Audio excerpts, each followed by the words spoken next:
இன்றைக்கு உணவு சார்ந்து நடக்கக்கூடிய பல்வேறு சிக்கல்கள் பெருகி கொண்டே இருக்கக்கூடிய ஒரு காலம்.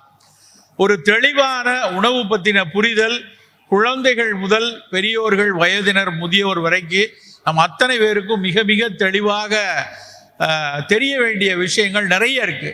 ஒரு காலத்துல ஒரு உணவு சார்ந்த அறிவியலை நமக்கு கொடுத்தது நம்முடைய குடும்பத்தின் மூத்த உறுப்பினர்கள், ஒரு அம்மாயியோ ஒரு பாட்டியோ தாத்தாவோ சில விஷயங்களை நமக்கு மரபு சார்ந்து கடத்தினாங்க.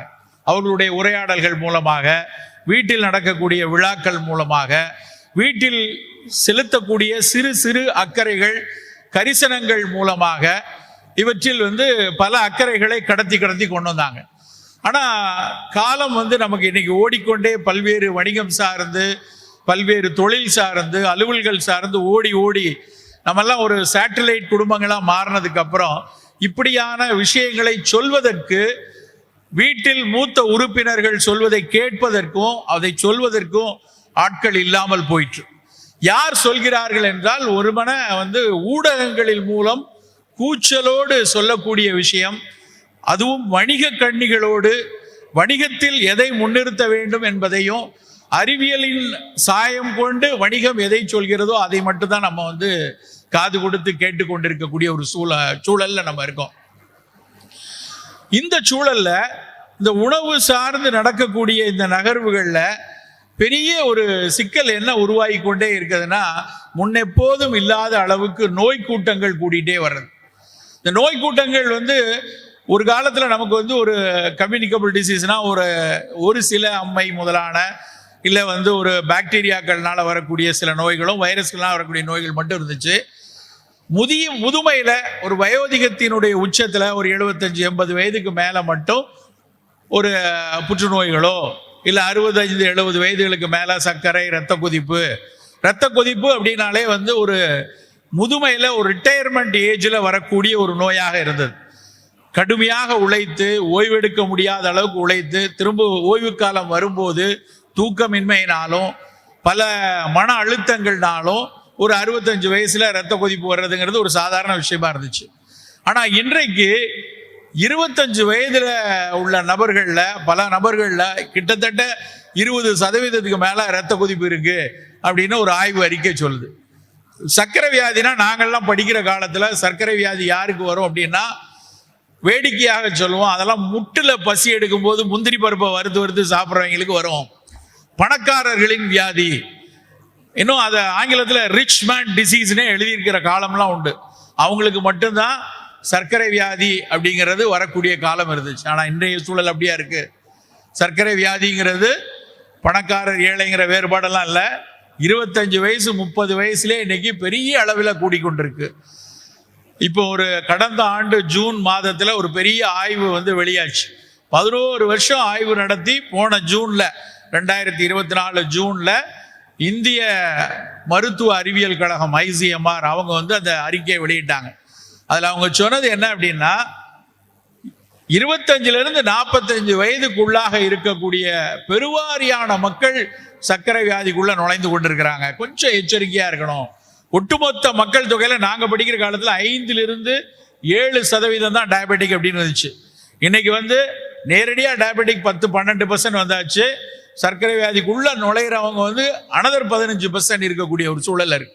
இப்படி இந்த எண்ணிக்கைகள், இந்த எண்களை எல்லாம் வச்சு பார்க்கும்போது அடுத்த தலைமுறை, இப்போ நம்ம இன்றைக்கு நான் பார்க்கிற, என்னை அழைத்து வைத்த நண்பர்கள், இங்க அறிமுகப்படுத்தி வைத்த நண்பர்கள், இதை ஓடி இந்த நிகழ்வை மிகச்சிறப்பாக செய்து கொண்டிருக்கிற நண்பர்கள் எல்லாம் பார்க்கும்போது எல்லாரும் இளைஞர்கள்.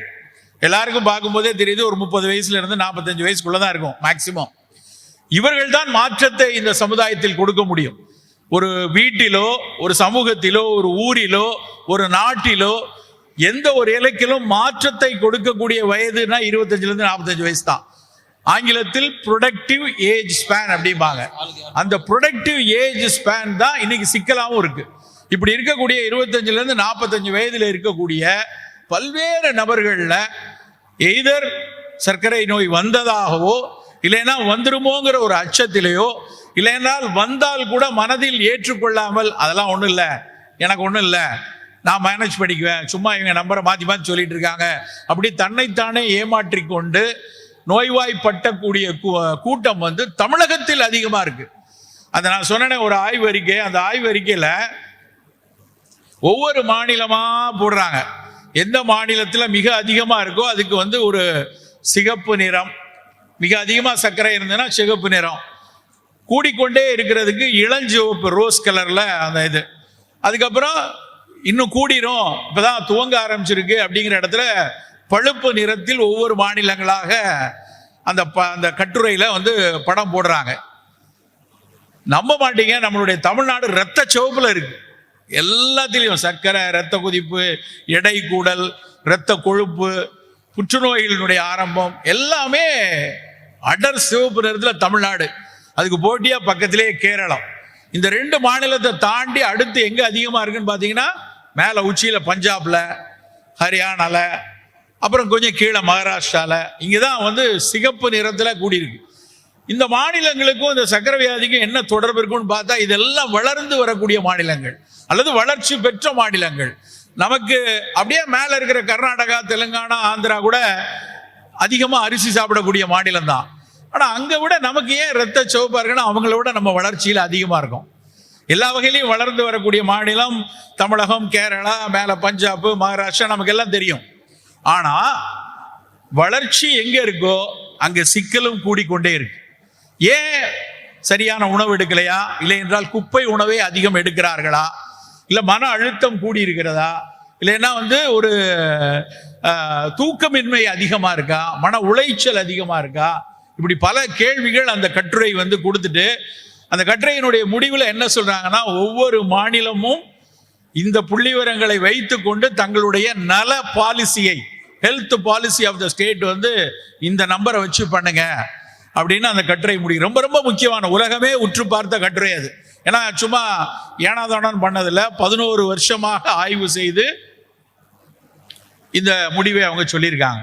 நமக்கெல்லாம் இது ரொம்ப, இதெல்லாம் ஆய்வறிஞர்கள் எழுதுறாங்க, மருத்துவர்கள் அவங்க தட்டச்சு பண்ணி பார்த்துக்கிறாங்க, இல்லைன்னா அரசு அதிகாரிகள் இந்த புள்ளி விவரங்களை பார்க்குறாங்கன்னு விலகி போயிருக்கும், நம்ம காதுக்கே வராது.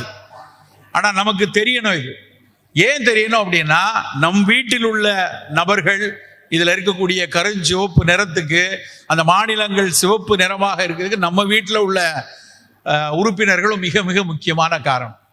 எப்படி இதுலேருந்து கடந்து வர போகிறோம், இந்த நம்பரை வந்து எப்படி குறைக்கிறது, சர்க்கரை எப்படி குறைக்கிறது, இரத்த கொதிப்பை எப்படி குறைக்கிறது, ஒவ்வொருத்தர் மனதிலும் ஓடிக்கொண்டிருக்கிற கேள்வி. நான் இன்னைக்கு காலையில் எங்களுடைய மருத்துவமனையில் இங்கே உட்காந்து பேஷண்ட் பார்த்துருக்கேன், 30 பேர் பார்க்குறேன். 30 பேர்ல ஒரு 4 நபர்கள் தனக்கு சர்க்கரை நோய் வந்து இருக்கு, ஆனால் அதை வந்து வெளிப்படுத்தாம, இல்லை அது லைஸா கூடிருச்சு சார், இது டெஸ்ட் எடுக்க போன அன்னைக்கு முந்தின நாள் நான் கொஞ்சம் வாட்டர்மெலன் ஜூஸ் குடிச்சிட்டேன், அதனால சார் முந்தின நாள் வாட்டர்மெலன் ஜூஸ் குடிச்சா HbA1c 8.5 வராது. முந்தின நாள் குடிச்சா அன்னைக்கு காலையில் இருக்க ஃபாஸ்டிங் சுகர் கொஞ்சம் கூடும், அவ்வளவுதான். HbA1cங்கிற 3 மாத ஆவரேஜ் கூடுகிறது என்றால் கடந்த 3 மாதமா அவன் சர்க்கரை சரியாக இல்லை என்றுதான் அர்த்தம். அது எத்தனை 3 மாதம், கடந்த 1 வருடமா 2 வருடமா கூடாதான் அந்த 8.5 வரும். ஆனால் மனம் ஏற்றுக்கொள்ளல, எனக்கெல்லாம் வராது, எங்க தாத்தாக்கு இல்லை, எங்க பாட்டனுக்கு இல்லை, எங்க அம்மாய்க்கு இல்லை, அதனால எனக்கு வராதுங்கிற ஒரு நம்பிக்கையில அவங்க வந்து அதை மறுக்கிறாங்க. திரும்ப திரும்ப இப்படியான மக்களை பார்த்து கொண்டே இருக்கிறோம். நண்பர்களே, இந்த திருவிழாவில் நம்ம நிறைய ஒவ்வொரு உணவுகளாக பார்க்குறோம், ஒவ்வொரு இடங்களாக பார்க்குறோம், நிறைய விஷயங்களை கொண்டாடுறோம், மகிழ்கிறோம். அதோட சேர்ந்து சில விஷயங்களை உள் மனதுக்குள்ளேயும் எடுத்துக்கொள்ளணும். எனக்கான உணவு எது, எனக்கான உணவு எதுன்னு நம்ம ஒவ்வொருத்தரும் தனித்தனியாக யோசிக்க வேண்டிய கட்டாயத்தில் இருக்கிறோம். அதாவது உணவு வந்து பொதுமைப்படுத்த முடியாது. எல்லாரும் நாளையிலிருந்து எதை தான் சாப்பிடணும்னு ஒரு உணவை சொல்லவே முடியாது. நமக்கான உணவு ஒவ்வொரு, நான் குண்டா இருக்கனா, ஒல்லியா இருக்கனா, என் தாத்தா பாட்டிக்கு என்ன நோய் இருந்தது, என் அப்பா அம்மாவுக்கு என்ன நோய் இருந்தது, என் அலுவல் எப்படி இருக்கிறது, எனக்கு நடக்கிறதுக்கே வேலையில் நான் எந்த நேரம் உட்கார்ந்து தட்டச்சு தான் பண்ணிக்கிட்டு இருக்கேன் அப்படின்னா எனக்கான உணவு என்ன, நான் இரவெல்லாம் விழித்து பணியாற்றி கொண்டிருக்கிறேன், எனக்கான உணவு என்ன. உங்கள் அத்தனை பேருக்கு முன்னாடி இருக்க வேண்டிய முதல் கேள்வி எனக்கான உணவு எது. இதை நீங்க வந்து ஒவ்வொருத்தரும் நம் மனசுல நம்ம கேட்டு அதற்கான தேடலில் 1 நாள் 2 நாள்ல இல்ல இதுதான் எனக்கான உணவு என்பதை புரிந்து கொள்ள வேண்டும். அதை உங்களுடைய மருத்துவரிடமோ இல்லை என்றால் உங்களுடைய உணவியல் வல்லுநர்கள் அவங்கள்டையோ கேட்டோ, இல்லை உங்க வீட்டு பெரியவர்களிடம் பேசியோ இதை குறித்த தெளிவான புரிதலை நாம் எடுத்துக்கொள்றது ரொம்ப ரொம்ப ரொம்ப ரொம்ப முக்கியம். அதுல கொஞ்சம் தவறுனாலும் சிக்கல்கள் வலுத்து கொண்டே போகக்கூடிய ஒரு சூழல்ல இருக்கும். சர்க்கரை கூடிக்கிட்டே இருக்கிறதுனால உடனடியாக சில பிரச்சனைகள் தெரியறதில்ல. ஆனா ஒரு விஷயம் மிக முக்கியமா கவனிக்க வேண்டியது என்ன அப்படின்னா, இந்தியா சர்க்கரையினுடைய தலைநகரமா மட்டும் இல்ல, உலகத்திலேயே சர்க்கரை வியாதி அதிகமா இருக்கிறது இந்தியாவில தான். Diabetic capital of the world அப்படின்னு இந்தியாவை சொல்றான். அது எல்லாருக்கும் தெரிஞ்சது. தெரியாதது என்ன தெரியுமா? புற்றுநோயினுடைய தலைநகரமும் இந்தியா தான். உலகத்தில் அதிக அளவில் புற்றுநோயாளிகள் இருப்பதும் இன்னைக்கு இந்தியாவில தான். புற்றுநோய்கள் பெருகிக்கொண்டே இருக்கிற நம்பர் எங்க கூடிக்கிட்டே இருக்கு அப்படின்னு பார்த்தாலும் அதுவும் இந்தியாவில் அதிகமா இருக்கு. குழந்தைகளுக்கு வரக்கூடிய புற்றுநோய், இளைய வயதில் வரக்கூடிய இளம் 30 வயசு 35 வயதுல வர புற்றுநோய், 50களில் வரக்கூடிய புற்றுநோய், இது எல்லாமே இந்த எண்ணிக்கை கூடிக்கொண்டே இருக்கு. இந்த நோய்கள் கூடக்கூடாது அப்படின்னா, புற்றுநோய்கள் கூடுவதற்கான மிக அடிப்படையான காரணம் கட்டுப்பாடு இல்லாத சர்க்கரை. கட்டுப்பாடு இல்லாத சர்க்கரை மாரடைப்புக்கு காரணமா இருக்கு. பெருவாரியான மாரடைப்புகளுக்கு காரணம் கட்டுப்பாடு இல்லாத சர்க்கரை. ரெண்டாவது, புற்றுநோய்கள் கூடியிருப்பதற்கான ஒரு காரணமும் சர்க்கரை நோய் கட்டுப்பாடு இல்லாமல் இருக்கு. அதனால நண்பர்களே, முதல் நம்ம கவனம் செலுத்த வேண்டிய இடம் நம் இரத்த சர்க்கரையை கட்டுப்பாட்டில் வைத்துக் கொள்வது. அந்த இரத்த சர்க்கரையை கட்டுப்பாட்டில் வைத்துக் கொள்வது, சர்க்கரைக்கு உப்பை கட்டுப்பாட்டில் வைத்துக் கொள்வது. நம்மளுடைய ரத்தத்தில் இருக்கக்கூடிய உப்பு இன்னைக்கு கூடிக்கிட்டே இருக்கு. சிறுநீரக நோயாளிகள் கூடிக்கிட்டே இருக்காங்க. அதற்கும் நம்ம கட்டுப்பாட்டில் இருக்க வேண்டிய கட்டாயம் இருக்கிறது. இவற்றெல்லாம் சேர்த்து எது எனக்கான உணவு, நான் அப்ப எப்படி சாப்பிட்றது, ஏன் நான் இந்த உணவை எடுத்து சாப்பிடணும், இதெல்லாம் சொல்றாங்களே நல்லது நல்லதுன்னு, இது எனக்கானதா, நான் ஏன் எடுக்கணும் அப்படிங்கிறத நம்ம கொஞ்சம் கவனமா பார்த்து கொள்ள வேண்டிய ஒரு சூழல் இருக்கும். நான் இன்னைக்கு தமிழக அரசினுடைய திட்டக்குழுல இருக்கேன். தொடர்ந்து நாங்கள் புள்ளி விவரங்களை பார்த்து கொண்டே இருக்கோம். எங்க மருத்துவமனை அமைக்கணும், எங்க பெட்டை இம்ப்ரூவ் பண்ணணும், எங்க ஆஸ்பத்திரி வைக்கணும். இந்த நம்பர்களை பார்க்க பார்க்க ஒரு பதட்டமான ஒரு சூழலே கொண்டிருக்கு. என்னப்பா இவ்வளவு செஞ்சாலும் சர்க்கரை கூடிக்கிட்டே இருக்கு. இடையில ஒரு தடவை ஒரு விவாதம் நடந்துச்சு. ஒரு 500 டயாலிசிஸ் வைக்கிற ஒரு மருத்துவமனையை சென்னையில் கட்ட வேண்டும் என்ற அரசு ஒரு யோசனை முன்வைக்கிறது. அதை நாங்கள் விவாதிக்கிறோம். 500 டயாலிசிஸ் வச்சு ஒரு ஹாஸ்பிட்டல் எதுக்கே இப்போ உடனே தேவை? சென்னையை சுற்றி கிட்டத்தட்ட 100-150 பெரிய ஆஸ்பத்திரி இருக்கு. ஒவ்வொரு இடத்துலையும் டயாலிசிஸ் சென்டர் இருக்கு. ஒரு டயாலிசிஸ் யூனிட் வச்சா ஒரு நாளைக்கு 6 பேர் அதில் பண்ணிக்கலாம். ஏன்னா ஒரு டயாலிசிஸ் பண்ணதுக்கு 3 மணி நேரம் ஆகும். ஒரு டயாலிசிஸ் யூனிட்டை வச்சு 6 பேர் பண்ணலாம். 500 பெட்டு போட்டால் கிட்டத்தட்ட 3000 பேருக்கு டயாலிசிஸ் பண்ணலாம். அவ்வளவு தேவை இன்னைக்கு தேவையா அப்படின்னு நான் ஆர்கியூ பண்றேன். அப்போ அவர் சொல்றாரு, என்ன சார் நீங்க சொல்றீங்க, 500 பெட் உள்ள டயாலிசிஸ் சென்டர் இப்போ போட்டால் கூட அதிகபட்சம் இன்னும் 2-3 வருஷம் தாங்கும். அதுக்கப்புறம் இன்னும் அதுக்கான இடம் இல்லை. இன்னைக்கே பல மருத்துவமனைகளில், சென்னையில் இருக்கக்கூடிய பெரிய மருத்துவமனைகள் எல்லாம் போய் காலையில் இந்த ஏர்லி மார்னிங் டயாலிசிஸுக்கு ரெக்கமெண்டேஷன் இருக்கு. ஏன்னா டயாலிசிஸ் பண்ணிட்டு அடுத்து வேலைக்கு போறதுக்காக 7 மணிக்கு எனக்கு கிடைக்குமா, 8 மணிக்கு எனக்கு காலையில் ஃபர்ஸ்ட் டயாலிசிஸ் கிடைக்குமான்னு கேட்குற அளவில் ஏதோ சினிமா டிக்கெட்டுக்கு முன்பதிவு செய்வது போல டயாலிசிஸ்க்கு நேரம் முன்பதிவு செய்யக்கூடிய அளவில் சிறுநீரக நோய் கூடிக்கொண்டே இருக்கு. ஏன்? சர்க்கரை கூடுது, சிறுநீரக நோய் கூடுது, இரத்த கொதிப்பு கூடுது, புற்றுநோய்கள் கூடிக்கொண்டிருக்கிறது.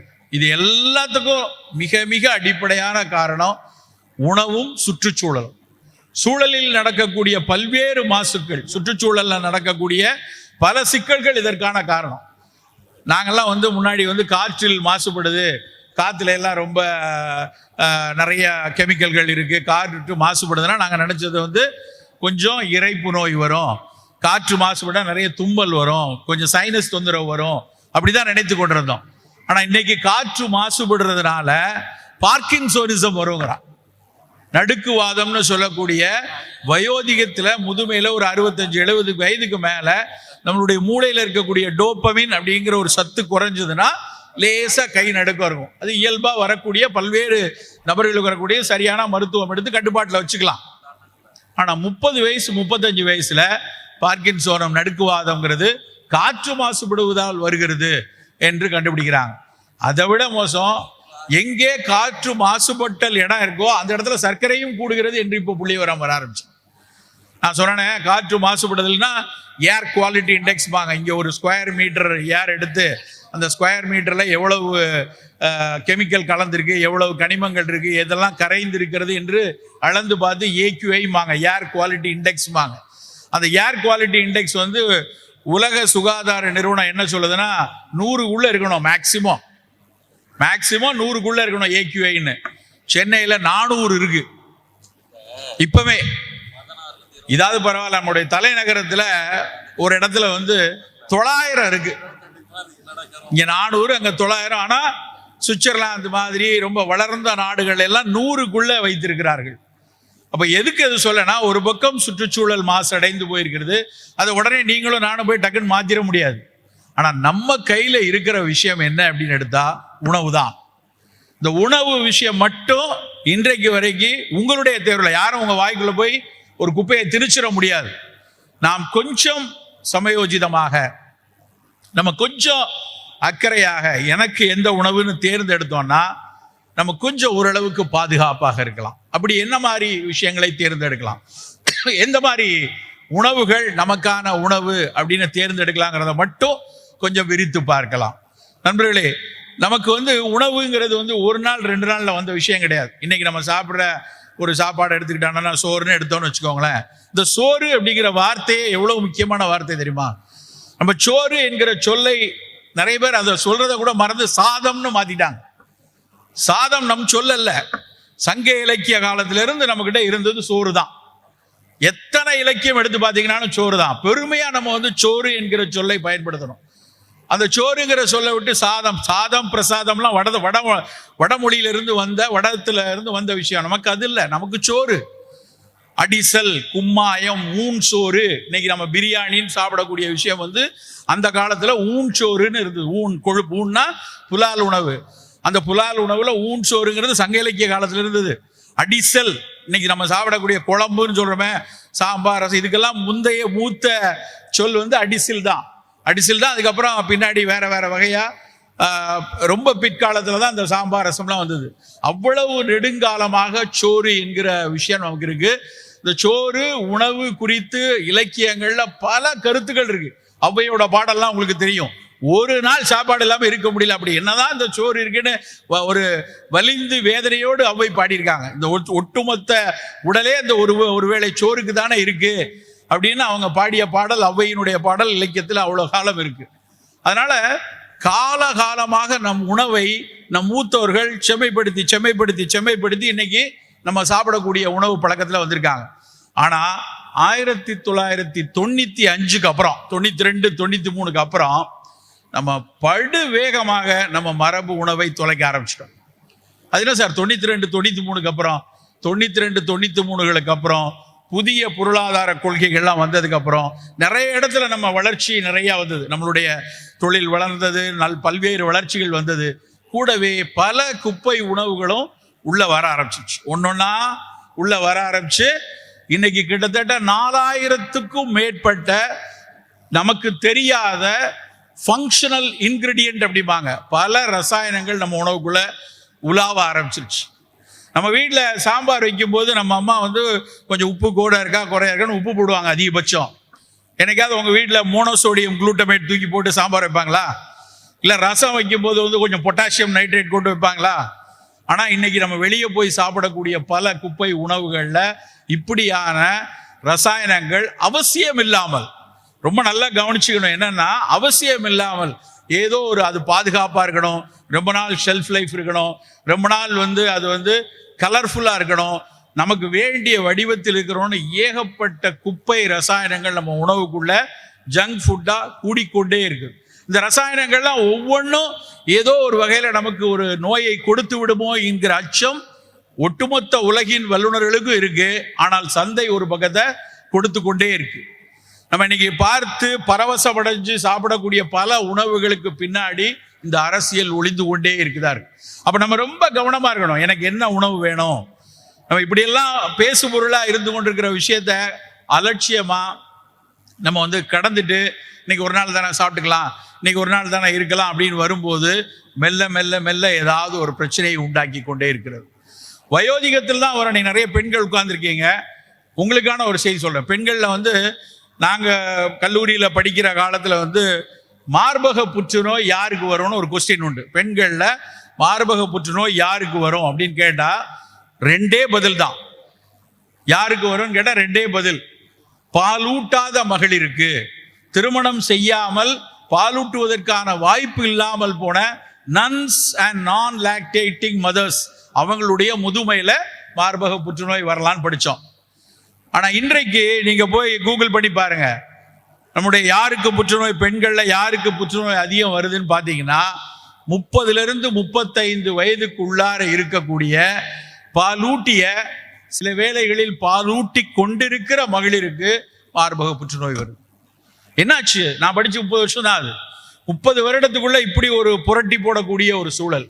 ஆண்களுக்கு வரக்கூடிய, கொஞ்சம் முதிய ஆண்கள் நிறைய இருக்காங்க, உங்களுக்கு எல்லாம் தெரிஞ்சிருக்கும், ப்ராஸ்டேட் கேன்சர் அப்படின்னு. ப்ராஸ்டேட்ங்கிறது ஆண்களுக்கு மட்டும், ஆண்களுடைய சிறுநீர் பைக்கு கீழே இருக்கக்கூடிய ஒரு கிளாண்ட். அந்த கிளாண்ட் வந்து உடலுறவின் போது விந்துவை பீச்சி அடிப்பதற்காக இயங்கக்கூடிய கிளாண்ட் ப்ராஸ்டேட் கிளாண்ட். அதுல வரக்கூடிய புற்றுநோய் நாங்கள் படித்த காலத்தில் அதெல்லாம் ஒன்லி மேற்கத்தியவர்களுக்கு மட்டும்தான் வரும். வெளிநாட்டில் இருக்கக்கூடிய மேற்கத்திய நாடுகளில் இருக்கக்கூடிய வயோதிக மக்களுக்கு மட்டும் வரக்கூடிய, நம்ம ஊர்ல எல்லாம் எவிடன்ஸே கிடையாதுன்னாங்க. இன்னைக்கு பெருகி ஓடுகிறது ப்ராஸ்டேட் கேன்சர், இங்கேயும் கூட்டிட்டு இருக்கு. நாமெல்லாம் சாம்பார் சாப்பிட்டுட்டு இருக்கோம், மஞ்சள் நிறைய சேர்க்கிறோம், அதனால நமக்கெல்லாம் குடல்ல புற்றுநோய் எல்லாம் வராதுன்னு படித்தோம். கோலன் கேன்சர் வந்து won't be much prevalent in Indiaன்னு நாங்கள் படித்தோம்.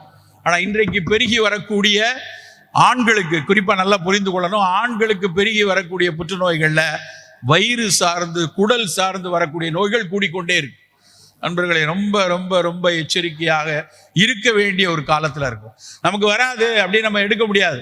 முன்பெல்லாம் வந்து இந்த புற்றுநோய்ங்கிற வார்த்தை வந்து எங்கேயோ கேள்விப்பட்டோம், யாரோ ஒருத்தங்க, இல்லைன்னா ஏதாவது சினிமாக்கள்ல புற்றுநோய் அப்படிங்கிறது ஒரு கதையாக காதில் விழுந்தது. நல்லா யோசிச்சு பாருங்க, இன்றைக்கு நம்மளுடைய வீட்டுல, அருகாமையில, பக்கத்து வீட்டுல, மாமாக்கு, சித்தப்பாக்கு, தாத்தாவுக்கு எங்கேயோ அந்த சொல் காதுக்குள்ள வந்து கொண்டே இருக்கிறது. அப்ப அந்த மாதிரி வரக்கூடிய வார்த்தை வரும்போது, இப்ப தாத்தாவுக்கு இப்படி ஒரு விஷயம்னு கேள்விப்பட்ட உடனே வீட்டுல இருக்க பையனுக்கும் பேரனுக்கும் பதட்டம் வருது. அப்பாவுக்கு வந்திருக்க, மரபணு ரீதியாக வரும் என்று படிக்கிறோமே, நமக்கு வந்துருமா? மரபு இருக்கும், நமக்கு அதே ஜீன் நம்ம கிட்ட இருக்கும். ஆனா நாம் கவனமாக இருந்தால், நாம் சற்று அக்கறையா இருந்தா, நாம் கரிசனத்தோடு இருந்தா வரணும்னு அவசியமே இல்லை. அந்த ஜீன் வந்து நோயா எக்ஸ்பிரஸ் ஆகாது. அந்த ஜீன் நோயா எக்ஸ்பிரஸ் ஆகாம தடுக்கிறதுக்கு நம்ம கிட்ட ஏராளமான நல் உணவுகள் இருக்கு. அப்ப அந்த நல் உணவுகளை தேர்ந்தெடுத்து தேர்ந்தெடுத்து சாப்பிடக்கூடிய அறிவை நாம் வைத்துக் கொள்ளணும். சில விஷயங்கள்ல அடிப்படை லிட்ரசி, நாங்க படிக்கிற காலத்துல கம்ப்யூட்டர் அப்படிங்கிறது வந்து யாரோ ஒருத்தர் எழுதுவாங்க, அவங்கள போய் கம்ப்யூட்டர்ல கொடுத்தா அடிச்சு கொடுத்துருவாங்க அப்படின்னு இருந்தது. ஆனா அப்போ பேச ஆரம்பிச்சாங்க, இல்ல இல்ல, எல்லோருக்கும் கம்ப்யூட்டர் நாலேஜ் தேவை. யார் ஒருத்தனுக்கு கணினி தெரியலையோ அவன் ஒரு இல்லிட்ரேட்டாக பார்க்கப்படுவான். கணினியினுடைய அறிவியல் அடிப்படையா தெரியணும் அப்படின்னு இருக்கு. இன்னைக்கு அத்தனை பேர் போனுமே ஒரு கணினி தான். ஒரு ஸ்மார்ட் போன் அப்படின்னா அது ஒரு கிட்டத்தட்ட கணினி தான். இன்னைக்கு யாரும் நமக்கு வந்து கணினி இல்லை அப்படின்னு நம்ம தெரியலன்னு சொல்ல முடியாது. அதே அளவுக்கு, அதே லிட்ரஸி எப்படி வந்து கணினி அப்படிங்கிறது நம் வாழ்வில் ஒன்றி விட்டதோ, அதே அளவுக்கு நமக்கு லிட்ரஸி நம் உணவு பற்றியும் தெரியணும். என் முன்னால் பரிமாறப்படக்கூடிய, என் முன்னால் முன்னிறுத்தப்படக்கூடிய, எனக்கு மிகச்சிறந்தது என்று சொல்லக்கூடிய, நான் கொண்டாடக்கூடிய, என்னுடைய நான் ரசிக்கக்கூடிய என் தலைவர்கள் எதெல்லாம் சிறப்பு என்று ஊடகங்களில் வந்து சொல்கிறார்களோ அவையெல்லாம் சரியானதா, எனக்கானதா, நான் சாப்பிடலாமா, அதில் உள்ள கூறுகள் என்ன என்று தெரியாமல் நாம் எடுக்கக்கூடாது. அந்த லிட்ரஸி நமக்கு அத்தனை பேருக்குமே இருக்கு. அதெல்லாம் டாக்டர் சொன்னா டாக்டர்கிட்ட பத்தியம் கேட்குற மாதிரி இதெல்லாம் எடுக்கலாமா எடுக்க வேணாமான்னு கேட்கறது மட்டும் முடிஞ்சிறது இல்லை. ஒரு வேளை உணவிலும் நம்முடைய அக்கறைகள் இருந்து கொண்டே இருக்கும். எப்படி எடுத்துக்கலாம்? புரியுது சார், நோயெல்லாம் கூடுதுன்னு சொல்றீங்க, இது மாதிரிலாம் குப்பை உணவுகள் இருக்குன்னு சொல்றீங்க. ஏன் உணவு எப்படி இருக்கலாம்? சில விஷயங்களை அப்படியே தொகுத்து பார்க்கலாம். காலையில நம்ம சாப்பிடக்கூடிய உணவுனா முதல்ல நமக்கு ஞாபகம் வர்றது காஃபி, டீ. நாங்கள்லாம் சித்தா டாக்டர்னால நாங்கள் மருந்து எழுதும் போதே வந்து டக்குன்னு பத்தியங்கள் சொல்லுவோம். சில நேரத்தில் எங்கள் பேஷண்ட் சொல்லுவாங்க, சார் எதை வேணாலும் வேண்டாம்னு சொல்லுங்க, இந்த காப்பியை மட்டும் நிறுத்திடாதீங்க, எனக்கு தலையை வெடிச்சிரும், காலையில் எழுந்திரிச்சு ஒரு கப் காப்பி குடிக்கலைன்னா எனக்கு அவ்வளவுதான் அப்படின்னு சொல்லுவாங்க. அது வந்து அந்த அளவுக்கு நம்ம காப்பிக்கும் டீக்கும் அடிமையாக இருக்கும். 200 வருஷமாக தான், 200 ஆண்டுகளாக காஃபி டீ இல்லாமல் இருக்க முடியாதுன்னு ஒரு சமுதாயம் மாறிடுச்சு. அதுக்கு முன்னாடி ஏதோ ஒன்று குடிச்சிருப்போம்ல. 200 வருஷத்துக்கு முன்னாடி என்ன குடித்தோம்? பெருவாரியான உழவு சமூகம், உழவர்கள் இங்கே இருக்கக்கூடிய மக்களுடைய உங்களுடைய அத்தனை தாத்தாபாடியும் உழவர்களாக தான் இருந்திருப்பாங்க. இந்த உழவு சமூகம் காலையில் பெருவாரியாக என்ன குடிச்சாங்க அப்படின்னா நீராகாரம் குடிச்சாங்க. ஒரு கப்பு நீராகாரத்தை குடித்துட்டு உழவுக்கு போன சமூகம் தான் நம்ம எல்லாம். என்ன மாதிரி நீராகாரம் குடிச்சாங்க? முந்தின நாள் இப்போ சமைச்சு வச்ச சோறில் தண்ணியை ஊற்றி வச்சுட்டு காலையில் நல்லா அதை கரைத்து கொஞ்சம் மோர் விட்டு அதை காலையில் குடித்து விட்டு வேலைக்கு போனாங்க. அது ரொம்ப பார்ப்பதற்கு இது ஒரு எளிய உணவாக தெரியுது. ஆனால் இன்றைக்கு ஒட்டுமொத்த உலகமும் கொண்டாடக்கூடிய ஒரு உணவு நீராகாரம். நல்லா புரிஞ்சுக்கோங்க, ஒட்டுமொத்த உலகமும் கொண்டாடக்கூடியது. அதாவது நாங்கள் உழவில் அடிக்கடி சொல்லுவோம், இந்த உழவில் ஒரு கொய்யாப்பழம் நல்லா இருக்கணும், இல்லை வாழைப்பழம் நல்லா இருக்கணும், நம்ம சோறு அரிசி மிகச்சரியாக வரணும்னா இந்த மண்ணுக்கு கீழே இருக்க உயிரினங்களை போற்றி வணங்கணும். அதனாலதான் இயற்கை வேளாண்மையில திரும்ப திரும்ப உனக்கு சோறு கொடுக்கணுங்கிறதுக்காக இந்த மண்ணுக்கு கீழே கெமிக்கலை போட்டு கோடான கோடி நுண்ணுயிர்களை கொல்லாதீர்கள், அங்க இருக்கக்கூடிய மண்புழுக்களை சிதைக்காதீங்க அப்படின்னு நம்ம சொல்லிட்டே இருப்போம். அந்த உயிரிகள்லாம் சேர்ந்துதான் இந்த உயிரியை மிகச்சரியாக வைத்துக் கொள்வதற்கான உணவை கொடுத்து கொண்டே இருக்கு. அதே மாதிரி மண்ணினுடைய உயிர் எவ்வளவு முக்கியமோ அதே மாதிரி இந்த உடலுக்குள் ஏகப்பட்ட உயிரிகள் இருக்கு. இங்க சிவராமன் பேசிட்டு இருக்கேன்னா என்னுடைய மரபணுல வெறும் 45% தான் ஏன் ஜீன் இருக்கு. மீதி 55%, 55 ஜீன் 100% உடல்னா 45 தான் என்னுடைய சொந்தக்காரர். மீதி 55 ஏகப்பட்ட பாக்டீரியாக்களும் வைரஸ்களும் என் உடம்புக்குள்ள இருக்கு. அவையெல்லாம் சேர்ந்துதான் நாங்க படிக்கும்போது அதெல்லாம் வெறும் டைஜஷனுக்கு நினைச்சிட்டு இருந்தோம். அந்த உயிரிகள் நலமாக இருந்தால் மட்டும்தான் எதிர்ப்பாற்றல் நலமா இருக்கும். நம்ம உடலினுடைய அடாப்டிவ் இம்யூன் சிஸ்டம் அப்படிம்பாங்க. கோவிட் வருதா, டைபாய்டு வருதா, வைரஸ் வருதா, பாக்டீரியா வருதா, எப்படி எதிர்க்க வேண்டும் என்கிற எதிர்ப்பாற்றலை கொடுப்பது அந்த பாக்டீரியாக்கள் நமக்கு துணை நின்றால் மட்டும்தான். சர்க்கரையை கட்டுப்படுத்தணுமா, இரத்த கொதிப்பை கட்டுப்படுத்தணுமா, புற்றுநோய் சிகிச்சையில துணையாக நிற்கணுமா, எல்லாவற்றிற்கும் நம் குடலுக்குள் இருக்க வேண்டிய பாக்டீரியாக்கள் நல்லா இருக்கணும். அந்த குடலுக்குள் இருக்க வேண்டிய உயிரினங்கள் சரியாக வைப்பதற்கான முதல் உணவு நீராகாரம் நண்பர்களே. அப்ப அந்த நீராகாரத்தை நம்ம போற்றி பாதுகாத்து குடிக்கணுமா வேணாமா? நம்ம அதை யோசிக்க மறந்துட்டோம். பல பேர் அதை செய்வதே இல்லை. இன்றைக்கு ஸ்டான்லி மருத்துவக் கல்லூரி, தமிழ்நாட்டில் இருக்கக்கூடிய ஸ்டான்லி மருத்துவக் கல்லூரி பல ஆராய்ச்சிகள் அந்த நீராகாரத்தை வைத்து செய்திருக்காங்க. இவ்வளவு பெரிய புஸ்தகம் போட்டிருக்காரு. வெறும் நீராகாரம் எப்படியெல்லாம் ஆய்வில் என்னெல்லாம் முடிவு கொடுத்திருக்கு. பாக்டீரியாவை எப்படி கொடுக்குது, உடலோட எதிர்ப்பாட்டில் எப்படி கொடுக்குது, இரிட்டபிள் பவல் சிண்ட்ரோம் அப்படிம்பாங்க. சாப்பிட்டோடனே டாய்லெட் போயிட்டு வருவாங்க. காலையில் டாய்லெட் போவோம் சார், அப்புறம் காலையில் காப்பி குடிச்சோடனே ஒரு தடவை போயிட்டு வரணும், சாப்பிட்டோடனே ஒரு தடவை போயிட்டு வரணும்னு சில பேருக்கு இருக்கும். அந்த ஐபிஎஸ்ன்னு சொல்லக்கூடிய இரிட்டபிள் பவல் சிண்ட்ரத்துக்கு நீராகாரம் மிகச்சரியான மருந்து. இல்ல வயிறுல தானா புண்ணாகுது, இன்ஃப்ளமேட்டரி பவல் டிசீஸ் அப்படிம்பாங்க. குழந்தைகள் முதல் நடுவில் வரைக்கும் நிறைய பேருக்கு இருக்கும் கிரான்ஸ் டிசீஸ்னு. அந்த இன்ஃப்ளமேட்டரி பவல் கிரான்ஸ்ல எல்லாம் மருத்துவத்தோடு இணையாக செய்ய வேண்டிய விஷயம் அந்த நீராகாரம். நம்ம ஏன் வாரத்துக்கு ஒரு 2 நாள், இப்ப ஜனவரி விட்டுருவோம், இன்னொரு 15 நாள்ல வெயில் கொளுத்த ஆரம்பிச்சிடும். சேலத்துல பிப்ரவரியில ஆரம்பிச்சா அடுத்த அக்டோபர் வரைக்கும் இங்க கொளுத்தி தான் அடிக்கும் வெயில். அப்ப அந்த வெயில் காலத்தில் காலையில நம்ம குடிக்க வேண்டிய முதல் உணவு நீராகாரம். நீராகாரம் எடுத்துக்கொள்ளலாம். தேநீர் மிகச் சிறப்பு தான், தேநீர்ல தவறெல்லாம் கிடையாது. தேநீர் ஒரு காலத்துல இப்ப வரைக்கும் உலகெல்லாம் அது மிகச்சிறந்த ஒரு மூலிகை கஷாயம் தான். சீனாவுக்கு போன ஆங்கிலேயர்கள் அங்க இங்க எப்படி நம்ம ஊர்ல படையெடுத்து வந்தானுங்களோ அது மாதிரி அங்க சீனாவுக்குள்ள போனப்ப அங்க சீனர்கள் குடிக்கக்கூடிய ஒரு பானத்தை எடுத்து அவங்க குடிச்சாங்க. அவங்களுக்கு உற்சாகமா இருந்தது. இது என்னமோ காய்ச்சலுக்கு தலைவலிக்குன்னு கொடுக்குறான், ஆனா குடிச்சாலே நல்லா இருக்கே அப்படின்னு கண்டுபிடிச்சுதான் அவன் அந்த தேயிலையை உலகமெல்லாம் அவன் குடிப்பதற்காக பயிரிட ஆரம்பிச்சான். இங்க இருந்த அத்தனை சோழமண்டல காடுகளையும் அழித்து, இங்க நமக்கு பயன் கொடுத்து கொண்டிருந்த அத்தனை மரங்களையும் அழித்து, ஊட்டிலையும் கொடைக்கானலையும் தேயிலை காடுகளை நட்டு வைத்தது அந்த ஆங்கிலேயன் தான். ஆனால் அந்த தேயிலை அடிப்படையில் அது உடல் நலத்துக்கான ஒரு மூலிகை கஷாயம். ஆனா அந்த தேயிலையை தேநீர் மாதிரி குடிக்கணும். பல பேருக்கு நம்ம வீட்டில் டீ போட தெரியாது. அதுதான் முதல் பிரச்சனை. என்ன சார் டீ போட தெரியாதுன்னு சொல்றீங்க, தினம் குடிக்கிற டீ அப்படின்னு நீங்க சொல்லலாம். நம்ம வீட்டில் குடிக்கிறதுக்கு பேரு டீ கிடையாது. நம்ம வீட்டில் குடிக்கிறதுக்கு பேர் என்ன தெரியுமா? தேநீர் பால் பாயாசம். தினம் நம்ம குடிக்கிறது தேநீர் பால் பாயாசம் நம்ம குடிக்கிறோம். நம்மளுக்கு திரும்ப திரும்ப குடிக்க வைக்கிறது தேயிலையோட எண்ணம் கிடையாது.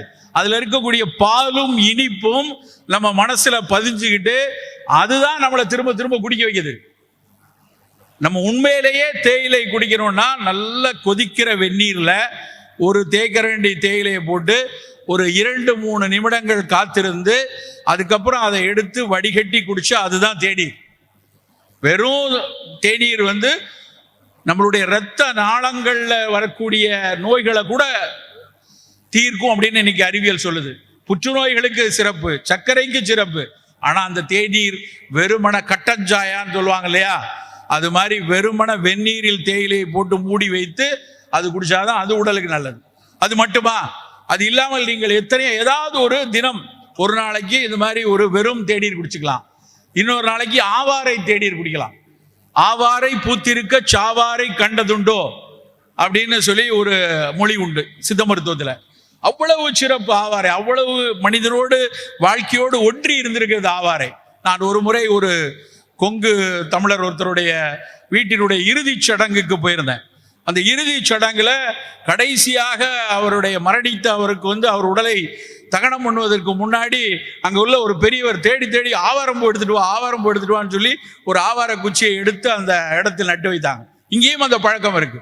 தென் தமிழகத்தில் போய் பார்த்தா இது மாதிரியான நிகழ்வுகள் எல்லாம் ஆவாரையை ஒடித்து வைக்கக்கூடிய ஒரு பழக்கம் இருக்கிறது. ஆவாரை பல நெடுங்காலமாக நம்மிடம் இருந்த ஒரு இது. இன்னைக்கும் நீங்க போய் வரப்பு நிலங்கள்ல பார்த்தா மஞ்சள் கலர்ல பூத்து நிற்கக்கூடிய ஒரு செடி. அது ஆவாரை சர்க்கரையை எப்படி கட்டுப்படுத்துகிறது என்று பல ஆய்வுகள் இன்றைக்கு உறுதிப்படுத்தியிருக்காங்க. சென்னையில் இருக்கக்கூடிய institute of basic medical science, அதாவது அடிப்படை ஆய்வுகளை செய்யக்கூடிய மருந்து நிறுவனம், தேசிய சித்த மருத்துவ நிறுவனம், இவங்க எல்லாரும் ஆய்ந்து அறிந்து இந்த ஆவாரை இரத்தத்தில் இருக்கக்கூடிய சர்க்கரையை கட்டுப்படுத்துவதற்கு எப்படி அந்த செல்லுக்குள்ள சர்க்கரையை தள்ளி குளுக்கோஸை தள்ளுது அப்படின்னு ஆய்ந்து அறிந்திருக்கிறாங்க. நம்ம ஏன் ஒரு நாள் ஆவாரட்டி, ஒரு நாள் வெறும் தேயிலை, ஒரு நாள் நீராகாரம், ஒரு நாள் சுக்குமல்லி காஃபி, ஒரு நாள் செம்பருத்தி டீ, அப்படி நம்ம காலையில் குடிக்கக்கூடிய ஒரு பானத்தை ஏதாவது ஒரு மருத்துவ குணமுள்ள ஒரு ஃபங்க்ஷனல் பிவரேஜா எடுத்துக்கணும்.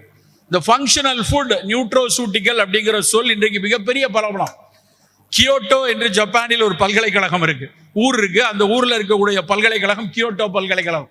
அவங்க தான் முதல்ல ஃபங்க்ஷனல் ஃபுட் அப்படிங்கிற வார்த்தையை சொன்னார்கள். கியோட்டோ பல்கலைக்கழகம் ஃபங்க்ஷனல் ஃபுட்டுங்கிற வார்த்தை சொல்ற வரைக்கும் அது பெரிய அளவுல இந்தியாவில் பிரபலமோ உலகத்துல பிரபலம் கிடையாது. அப்படின்னா ஃபங்க்ஷனல் ஃபுட்னா என்ன அர்த்தம் அப்படின்னா மருத்துவ குணமுடைய உணவு அப்படின்னு அர்த்தம். அட பாவிகளா, இதை நாங்கள் தமிழர்கள் காலகாலமாக உணவே மருந்து என்று சொல்லியிருக்கோம். நம்ம உணவே மருந்து என்று சொன்ன சமூகம் நம்ம ஃபங்க்ஷனல் ஃபுட்டுங்கிற வார்த்தையை 1980களில் 75க்கு அப்புறம் கியோட்டோ சொன்னதுக்கு அப்புறம் இன்னைக்கு மொத்த உலகமும் உணவு மருத்துவ குணத்தோடு இருக்கணும்னு தேட ஆரம்பித்திருக்கிறார்கள். நாம் சாப்பிட்டு வந்த அத்தனை உணவும், இன்றைக்கும் சாப்பிட்டு கொண்டிருக்கிற அத்தனை உணவும் ஏதாவது ஒரு வகையில் உடல் நலத்துக்கு நலம் பயக்கக்கூடியதா இருக்கணும். அப்படி நலம் பயக்கக்கூடிய ஒன்றா இருந்தால் தான் அது ஃபங்க்ஷனல் ஃபுட். காலை உணவை இது மாதிரியான பானமா எடுத்துக்கொள்ளணும். சரி, காலை உணவு என்ன எடுத்துக்கொள்வது, பானம் எப்படி எடுத்துக்கலாம், காலைல சாப்பாடு என்ன சாப்பிடலாம், காலையில சாப்பிட்ற சாப்பாடு எப்படி இருக்க வேண்டும் யோசிச்சு பார்த்தா காலகாலமா நம்ம கடந்த ஒரு 50-60 வருஷமா வெறும் இட்லி, தோசை, பூரி, பொங்கல், மசால் தோசை, வடை இப்படிதான் சாப்பிட்டுட்டு இருக்கோம். மாற வேண்டிய கட்டாயத்துக்கு வந்தாச்சு. இவ்வளவு நாள் இப்படி சாப்பிட்டது இருந்துட்டு போட்டோம். இட்லி மிகச்சிறந்த உணவு, சந்தேகமே வேண்டாம். இன்றைக்கு வரைக்கும் உங்கள் வீட்டில் குழந்தைகள் இருக்காங்க, வளர்ற குழந்தைகள் இருக்காங்க, இட்லி தான் ஆகச்சிறந்த உணவு, எந்த சந்தேகமும் இல்லை. ஆனா 45 வயசுல நமக்கு காலையில தினம் இட்லி வேணும்னு நினைச்சா அது பெரிய தப்பு. நமக்கு 45 வயதை தாண்டி விட்டது, இல்லை என்றால் ஏற்கனவே சர்க்கரை இருக்கு, இரத்த கொதிப்பு இருக்கு அப்படின்னா காலையில மிகச்சிறந்த உணவாக எடுக்கக்கூடியது நல்ல புரதங்கள் நிறைந்த சுண்டல். நான் நேற்று மாலை ஒரு கட்டுரை படித்து கொண்டிருந்தேன். அந்த கட்டுரை ஒரு இதுல ரயில்ல வரும்போது படித்த கட்டுரை. அதுல எழுதியிருக்கிறான் எந்த உணவுகள் கிளைசமிக் இண்டெக்ஸ் குறைவா இருக்குன்னு ஒரு ஆய்வு சென்னையில் தான் நடந்திருக்கு. அவங்க எதுல எல்லாம் பண்ணியிருக்காங்கன்னா தினை அரிசியில பண்ணியிருக்காங்க, கேழ்வரகுல பண்ணியிருக்காங்க, கோதுமை ரவையில பண்ணியிருக்காங்க, கொண்டக்கடலையில பண்ணியிருக்காங்க, சோள மாவுல பண்ணியிருக்காங்க. எல்லாத்தையும் ஆய்ந்தறிந்து பார்த்து அவன் லிஸ்ட் பண்ணதுல பெஸ்ட் என்ன சொல்லியிருக்கான்னா வெள்ளை கொண்டை கடலை, அந்த கொண்டக்கடலை சுண்டல் இருக்கு இல்லையா, அது புரதச்சத்தும் அதிகம், சர்க்கரை வேகமாக ரத்தத்தில் கலக்க விடாமல் பண்ணுறது போட்டிருக்கான். ரெண்டாவது எதை போட்டிருக்கான்னா கோதுமை ரவை கிச்சடி, கோதுமை ரவை உப்புமா. அவன் போட்டிருக்க ஸ்டடியில் போட்டிருக்குது வீட் புரோக்கன் வீட் ரவா உப்மா. அதை செய்தவர்கள் சாதாரண ஆளுங்க கிடையாது. இந்தியாவின் தலை சிறந்த உணவியல் வல்லுநர்கள் எல்லாம் சேர்ந்து ஆராய்ச்சி பண்ணியிருக்காங்க. நம் தமிழ்நாட்டு உணவுல இதெல்லாம் வந்து கிளைசிமிக் இண்டெக்ஸ் குறைவா இருக்கு. கிளைசிமிக் இண்டெக்ஸ் அப்படிங்கிறது நமக்கு தெரிஞ்சிருக்கணும். இதெல்லாம் ஒன்றும் மருத்துவ வார்த்தைகள் கிடையாது, பயந்துட வேண்டாம். எந்த உணவு ரத்தத்தில் வேகமாக சர்க்கரையை சேர்க்கிறதோ அது ஆபத்து. நல்லா புரிஞ்சுக்கணும். எந்த உணவு வேகமாக ரத்தத்தில் சர்க்கரையை சேர்க்கிறதோ, ஒரு உருளைக்கிழங்க நல்லா வேக வச்சு அப்படியே மசிச்சு சாப்பிட்டீங்கன்னா அதுல இருக்க கார்போஹைட்ரேட் 95% ரத்தத்தில் 3/4 மணி நேரத்தில் உள்ள போயிடும். அதனாலதான் டயபெட்டிக் பீப்புள் உருளைக்கிழங்கு சாப்பிடாத, வேண்டாம், சிப்ஸ் வேண்டாம்னு சொல்றதுக்கு காரணம் அதுல இருக்கக்கூடிய ஹை கிளைசிமிக் ஃபுட்டு. அப்போ லோ கிளைசிமிக்கா எது இருக்கோ அதுதான் நம்மளுடைய தினம் உணவா இருக்கணும். லோ கிளைசிமிக்கா இருக்கிறதுல தான் அந்த கோதுமை ரவை உப்புமா சொல்றோம், சுண்டலை சொல்கிறோம். நல்ல காய்கறி துண்டுகள் சாலடா எடுத்து சாப்பிடலாம். எல்லா பழங்களை போட்டு ஒவ்வொரு நாள் ஒரு ஸ்மூதியாகவோ இல்லைன்னா பழச்சாறாகவோ எடுத்துக்கொள்ளலாம். நம்ம ஊர்ல மிக மிக முக்கியமான பிரச்சனை என்ன அப்படின்னா புரதம் சாப்பிட்றது ரொம்ப குறைவு. அதுவும் குறிப்பா வெஜிடேரியனா இருந்தா புரதம் வந்து ரொம்ப ரொம்ப கம்மியா எடுக்கிறோம்.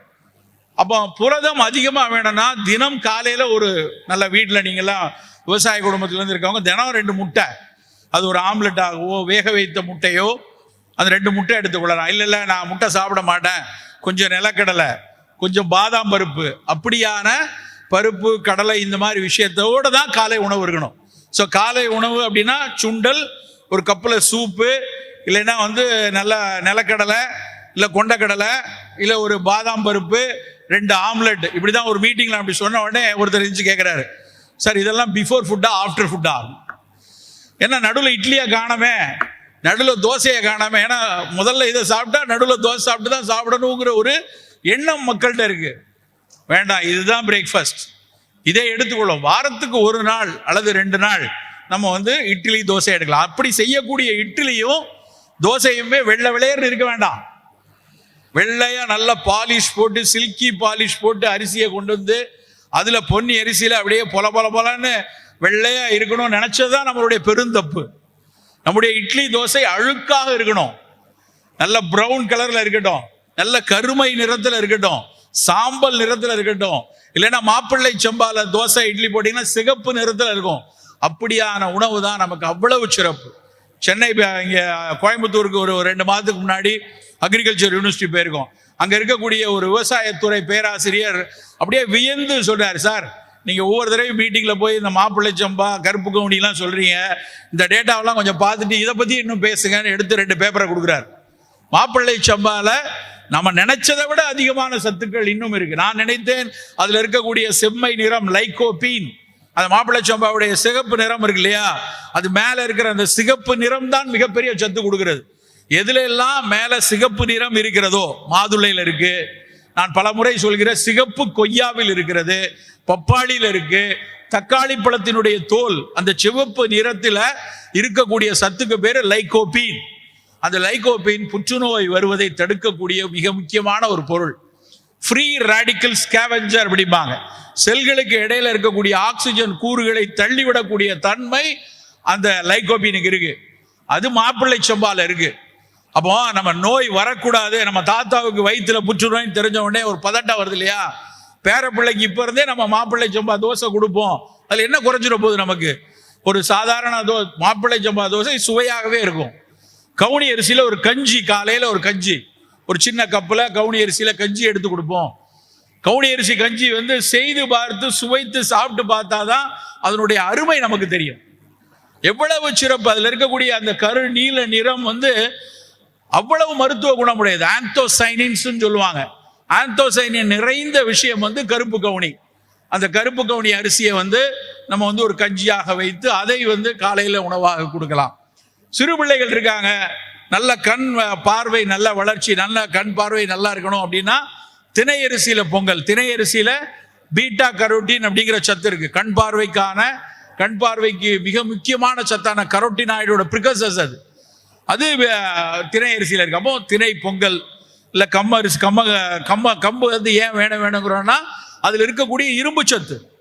நீங்க அரிசியில இரும்பு சத்து ரொம்ப ரொம்ப குறைவு, ஆல்மோஸ்ட் இல்லைன்னு சொல்லலாம். அரிசியை ஒரு பக்கமும் கம்பு ஒரு பக்கமும் ஒப்பிட்டு பார்த்தீங்கன்னா கிட்டத்தட்ட 8 மடங்கு கம்புல இருக்கு. இப்போ வாரத்துக்கு ஒரு 2-3 நாளாவது கம்பஞ்சோறு எடுக்கலாம். கேழ்வரகுல இங்கே தருமபுரி பகுதியில் மொத்தைன்னு செய்வாங்க. அந்த வெறும் கேழ்வரகு களி மாதிரி கிண்டி அதில் நிறைய கீரையை போட்டு சாப்பிடக்கூடிய ஒரு பழக்கம் உண்டு. அப்படியான உணவு நம்முடைய வீட்டில் தினம் தினம் இடம்பெற வேண்டும் நண்பர்களே.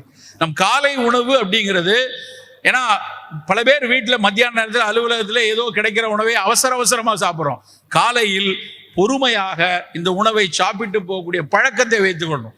காலையிலையும் பரபரன்னு ஓடக்கூடிய குழந்தைகள், ஸ்கூலுக்கு போகக்கூடிய குழந்தை ஓடும்போது எதையாவது ஒரு டம்ளர் பாலை குடிச்சிட்டு போ, இல்லை ஏதாவது ஒரு பிஸ்கட்டை கொடுத்துட்டு போங்கிற பழக்கத்திலிருந்து பிள்ளைகளை எடுக்கணும்.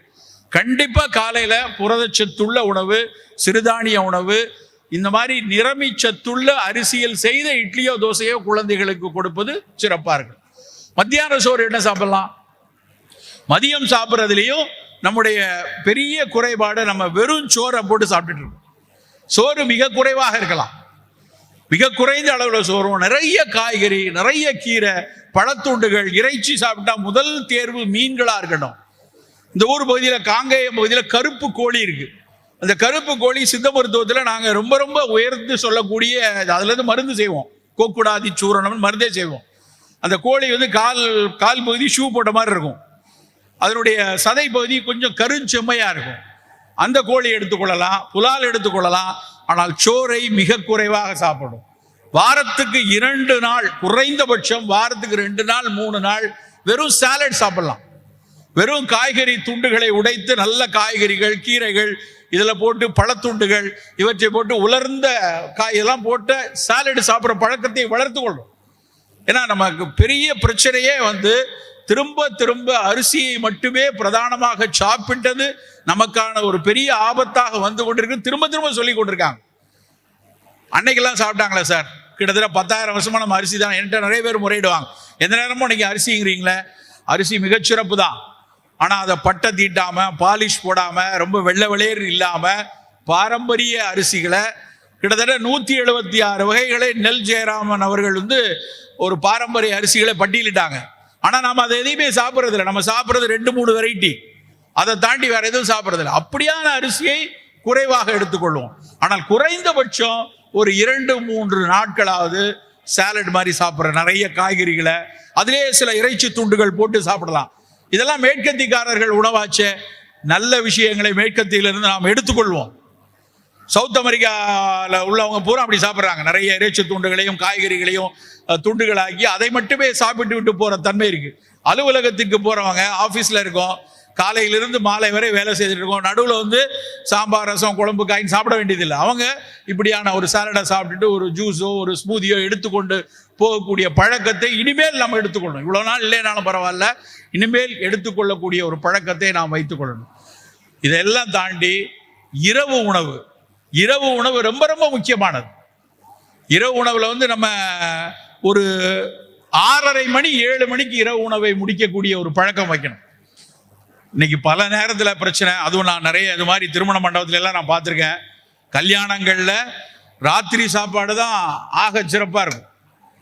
அதுவும் கிட்டத்தட்ட 60-70 வெரைட்டியை போட்டு ராத்திரி சாப்பிட்றத ராத்திரி 11 மணி வரைக்கும் வந்து 15-20 வெரைட்டி சாப்பாடை சாப்பிட்டுட்டு போற ஒரு பழக்கம் எல்லாருக்கும் கூடிக்கொண்டே இருக்கு. விருந்து அப்படின்னாலே இரவு தான், கொண்டாட்டம்னாலே இரவு தான். வெளியே போய் சாப்பிட்டாலும் சனிக்கிழமை ராத்திரிலாம் சென்னையில் எங்கேயும் காரை நிறுத்த முடியாது, எல்லா ஹோட்டலும் நிரம்பி வழியும்.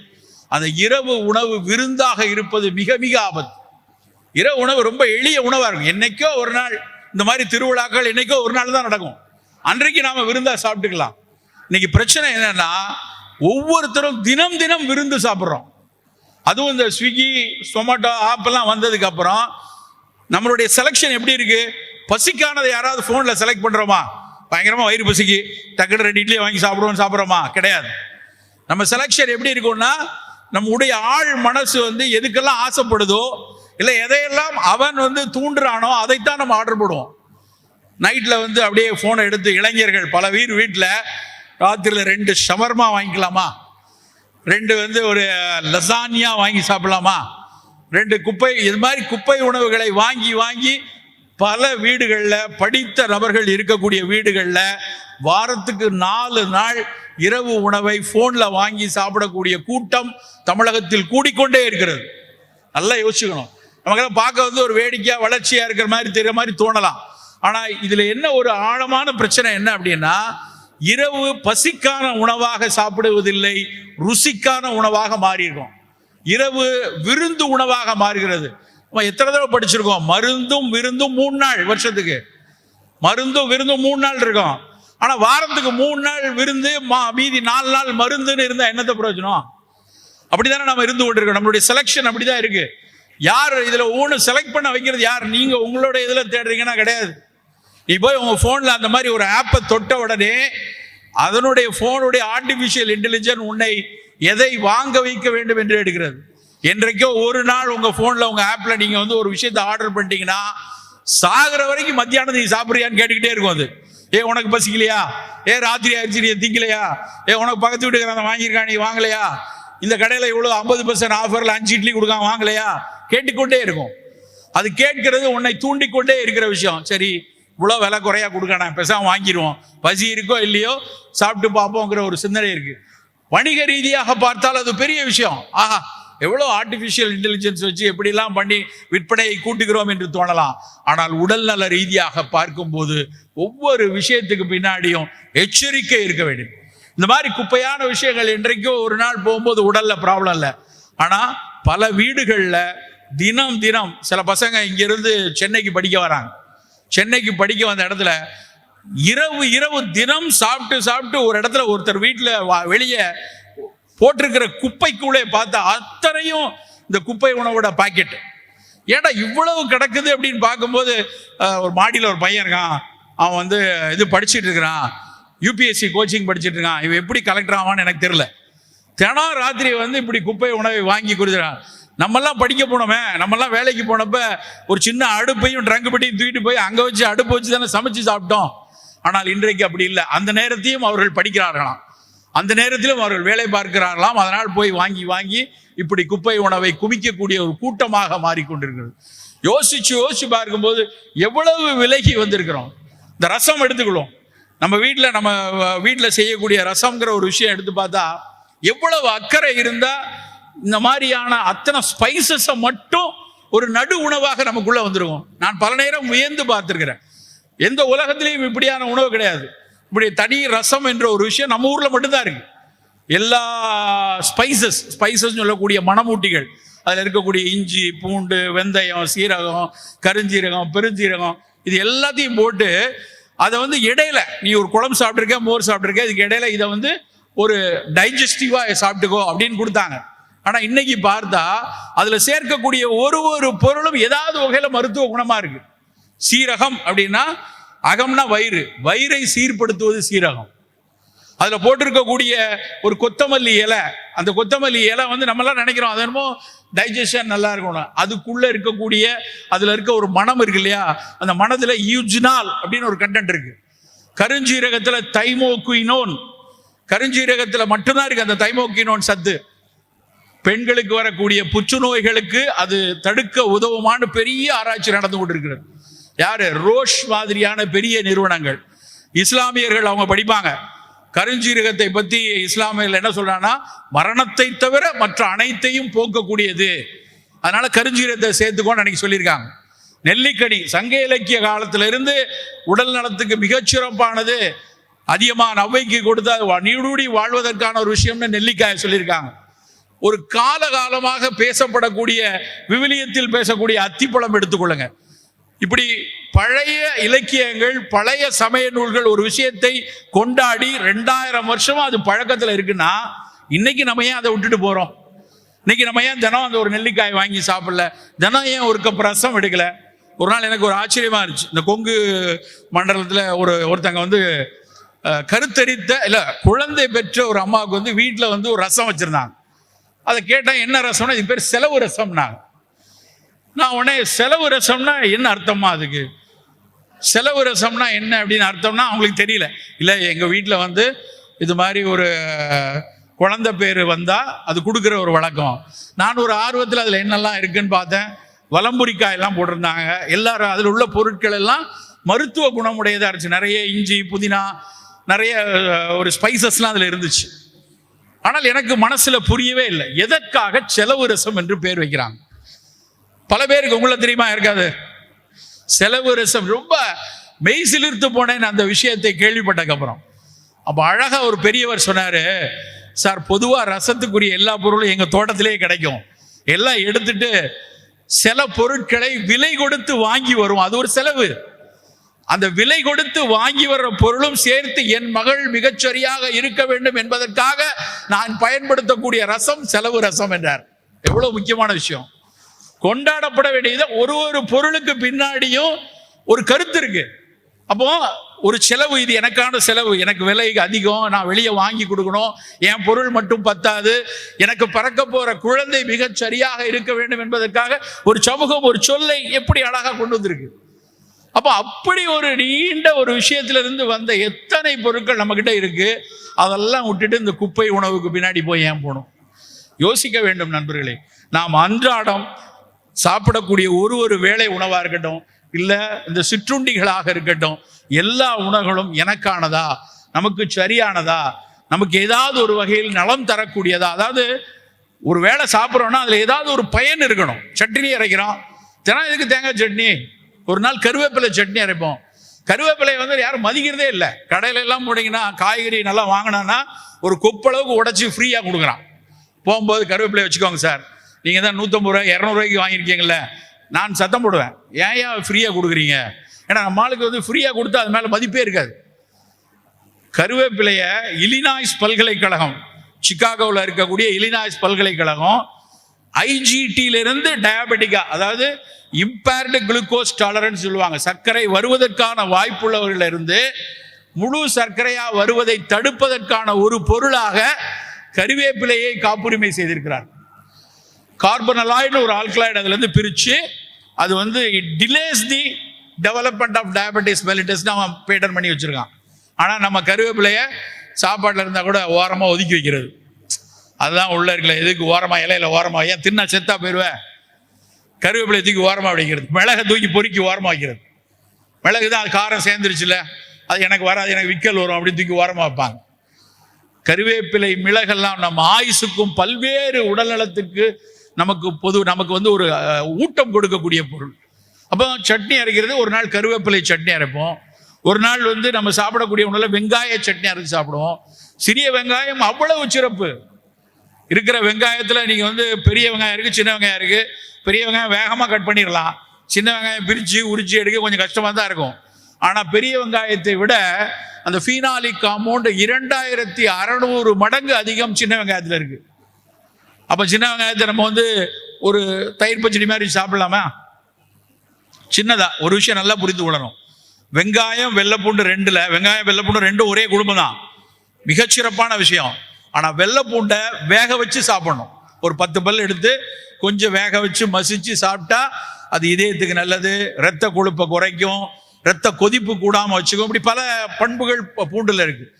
வெங்காயம் சாப்பிடும் போது அது வேக வைக்க கூடாது, வெங்காயம் பச்சையா இருக்கணும், நல்லா அப்படியே கட் பண்ணி தயிர் பச்சடியா சாப்பிடலாம். நான் ஒரு முறை மறந்துட்டேன், ஒரு ஜெர்மனியில் இருக்கக்கூடிய ஒரு அம்மா, அவர்கள் கொடுத்த உணவு தான் உலகத்திலே மிகச்சிறந்த, அதாவது நோயாளிகளுக்கு கொடுக்கக்கூடிய உணவுல குறிப்பா நான் கம்யூனிகபிள் டிசீஸ் இருக்கக்கூடிய புற்றுநோய் மாதிரியான நோயாளிகளுக்கு கொடுக்கக்கூடிய மிகச்சிறந்த உணவு அப்படின்னு சொல்லி ஒரு உணவை அவங்க எழுதியிருக்காங்க. அதுக்காக உலகம் முழுக்க பரிசீலிச்சிருக்காங்க. என்ன பார்த்தானா அதுல அந்த உணவு என்னன்னா சீஸ் வித் ஃபிளாக்ஸ் சீடு. உங்களுக்கு தெரியல, சீஸ் பால்ல இருந்து செய்யக்கூடிய அந்த சீஸ், அதுல ஃபிளாக்ஸ் சீடு போட்டு சாப்பிடக்கூடியதை அவங்க ரொம்ப பிரபலமா எழுதிட்டாங்க. நம்ம ஊர்ல சீஸ் சாப்பிட்ற பழக்கம் கிடையாது, இப்போ கொஞ்சம் பேர் சாப்பிட ஆரம்பிச்சிட்டான், அது வேற விஷயம். ஆனா சீஸ் வித் ஃபிளாக்ஸ் சீடுக்கு ஏன் அது மிகச்சிறப்பு என்று பார்த்தா அதுல அவங்க சொல்றாங்க, அந்த ஃபிளாக்ஸ் சீடு வந்து ஒமேகா 3 ஒமேகா 6 இருக்கு, பிளஸ் அதுல இருக்கக்கூடிய ஃபைபர், சீஸ்ல இருக்கக்கூடிய சில ரசாயனங்கள் எல்லாம் அவன் சொல்றான். நான் யோசிச்சு பார்த்தா அதை விட அதே அறிவியல் அடிப்படையில் பார்த்தா ஆக சிறந்தது தயிர் பச்சடி. நீங்க தயிர் பச்சடி எடுத்துங்க, வெறும் தயிர் வெங்காயம், அதே சீஸ்ல இருக்கக்கூடிய அத்தனை சத்தும் அந்த தயிர்ல இருக்கு. அந்த ஃபிளாக்ஸ் சீடை விட பல மடங்கு அதிகம் நம்ம ஊர் சின்ன வெங்காயம். அப்ப ஏன் ஒரு 4 வெங்காயத்தை தயிர் பச்சடியில் போட்டு நம்ம சாப்பிடக்கூடாது? அது ஒரு நமக்கு நம்ம ஊர் உணவுகளை கொண்டாடும் மனோபாவம் நம்மகிட்ட இல்லை. நம்ம வந்து வெளிநாட்டு உணவுகளை பார்த்தா அப்படியே வியந்து பார்க்குறேன், அது அமெரிக்காவில் எல்லாம் ஒன்று சாப்பிட்றானா, நீ ஆலிவ் வாங்கி சாப்பிடலையா, நீ வந்து அப்படியே போய் ஆப்ரிகாட் சாப்பிடலையா, நீ வந்து உன்னுடைய வீட்டில் வந்து கிவி ஃப்ரூட்லாம் கட் பண்ணலையான்னு கேட்குறான். டே கிவி நல்லது தான், அதான் அவன் நியூசிலாந்துக்காரன் சாப்பிடட்டும், ஆஸ்திரேலியாக்காரன் சாப்பிடட்டும், அவனுக்கு நல்லது. நம்ம ஊர் கொண்டாட வேண்டியது நெல்லிக்காய். அந்த பெரிய நெல்லிக்காயில் இருக்கக்கூடிய விட்டமின் சி வந்து கிட்டத்தட்ட 3 ஆரஞ்சு பழம் சாப்பிட்டா தான் கிடைக்கும் ஒரு நெல்லிக்காயில.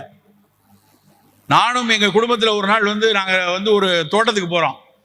அந்த தோட்டத்தை விட்டு திரும்புகிற இடத்துல வந்து ஒரு இடத்துல நிறைய நெல்லி மரங்கள். அந்த நெல்லி மரங்கள் இருக்குது. பார்த்தோன்னே என் மனைவி, வா எவ்வளோ காய்ச்சி இருக்கு, நம்ம கொஞ்சம் போய் கேட்டு வாங்கிட்டு போவோம் அப்படிங்கிறாங்க. வண்டியை நிப்பாட்டிட்டு அங்கே உள்ள தோட்டக்காரர்கிட்ட கொஞ்சம் எங்களுக்கு அந்த நெல்லிக்காய் விலைக்கு கிடைக்கும், ஒரு நல்ல ஒரு பெரிய தோட்டம், நெல்லி தோட்டம்.